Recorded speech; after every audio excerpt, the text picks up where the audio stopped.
తమ్ముడు రివ్యూ నటీనటులు నితిన్, సప్తమి గౌడ, లయ, సౌరభ్ సచ్దేవ్, హరితేజ, శ్రీకాంత్ అయ్యంగార్, టెంపర్ వంశీ, స్వసిక, వర్ష బొల్లమ్మ తదితరులు. సంగీతం అజనీష్ లోకనాథ్, నిర్మాత దిల్ రాజు శిరీష్, దర్శకత్వం వేణు శ్రీరామ్. యువ హీరో నితిన్, దిల్ రాజు, వేణు శ్రీరామ్ కలయికల వచ్చిన చిత్రం తమ్ముడు. ఇక దిల్ రాజు, నితిన్ కాంబినేషన్లో ఇప్పటికే 2 చిత్రాలు వచ్చాయి.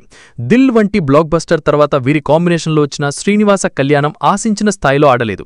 పవన్ కళ్యాణ్ బ్లాక్ బస్టర్ టైటిల్తో విడుదలైన తమ్ముడు చిత్రం ఈరోజు ప్రపంచవ్యాప్తంగా ప్రేక్షకులను ఎంతవరకు ఆకట్టుకుందో ఏదో చూద్దాం. కథ విషయానికి వస్తే, విశాఖపట్నంలో అజర్వాల్ తన బీమా డబ్బుల కోసం ఒక ఫ్యాక్టరీని బ్లాస్ట్ చేయిస్తాడు. ఈ బ్లాస్ట్ కారణంగా విడుదలైన రసాయనాల వల్ల చుట్టుపక్కల ప్రజలు తీవ్ర అనారోగ్యంతో మరణిస్తారు. దీనిపై ప్రభుత్వం ఒక కమిటీని నియమిస్తుంది. ఈ కమిటీకి స్నేహలత అలియాస్ ఝాన్సీ అధ్యక్షత వహిస్తుంది. ఫ్యాక్టరీ బ్లాస్ట్ అనుకోకుండా జరిగింది అని, దానికి అనుగుణంగా నివేదిక రాయాలని అజర్వాల్ ఒత్తిడి చేస్తాడు. కమిటీ సభ్యులు ఒప్పుకోకపోతే వారి కుటుంబ సభ్యులను చంపేస్తానని బెదిరిస్తాడు. ఒక సభ్యుడి కుటుంబాన్ని చంపేసిన తర్వాత ఝాన్సీతో నివేదికపై సంతకం పెట్టుమని తన మనుషులను పంపిస్తాడు. నిజాయితీపరురాలైన ఝాన్సీ అందుకు ఒప్పుకోదు. ఈ క్రమంలో ఝాన్సీ తన కుటుంబంతో కలిసి ఆంధ్ర, ఛత్తీస్గఢ్ సరిహద్దులో జరిగే పగడాలమ్మ జాతరకు వెళ్తుంది. అక్కడ అజర్వాల్ మనుషులు వారిని చంపడానికి వెంబడిస్తారు. వారిని కాపాడ్డానికి జై రంగంలోకి దిగుతాడు. అసలు జై ఎవరు? అతను ఝాన్సీ కుటుంబాన్ని ఎందుకు కాపాడాలి అనుకుంటాడు? చివరికి ఝాన్సీ ఆ ఫ్యాక్టరీ బ్లాస్ట్ నివేదికను సమర్పించిందా? ఇందుకోసం జై ఎలాంటి సహాయం చేశాడు?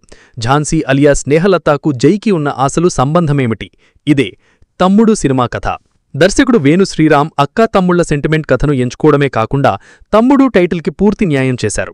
చిన్నప్పుడు అక్కకు ఇచ్చిన మాట తమ్ముడు తప్పడం, తిరిగి ఆ మాట నిలబెట్టుకోవడానికి చేసే ప్రయత్నాలు, ఒక ఫ్యాక్టరీ బ్లాస్ట్, రసాయనాల లీకేజీ వల్ల ప్రజలు చనిపోవడం, ప్రభుత్వం కమిటీని నియమించడం, హీరో అక్కను ఆ కమిటీకి నియమించడం, నివేదికను తమకు అనుకూలంగా రాయాలని ఫ్యాక్టరీ యాజమాని ఒత్తిడి చేయడం వంటి సన్నివేశాలు ఒకదాని వంట ఒకటిగా వస్తాయి.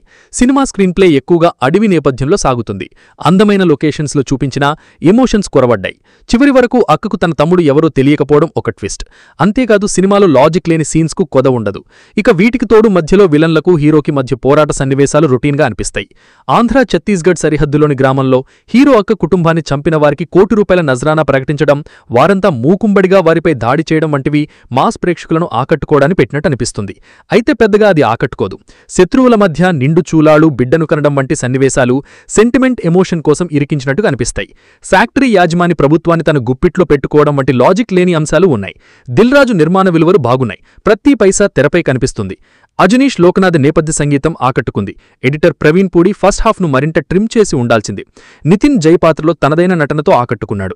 లయ చాలా రోజుల తర్వాత నిజాయితీ గల ప్రభుత్వ అధికారి పాత్రలో అదరగొట్టింది. హీరో స్నేహితురాలిగా వర్ష బొల్లమ్మ నటన బాగుంది. సప్తమి గౌడ అటవీ టెలికాలర్ పాత్రలు మెప్పించారు. సౌరభ్ సచ్దేవ్ తన పరిధి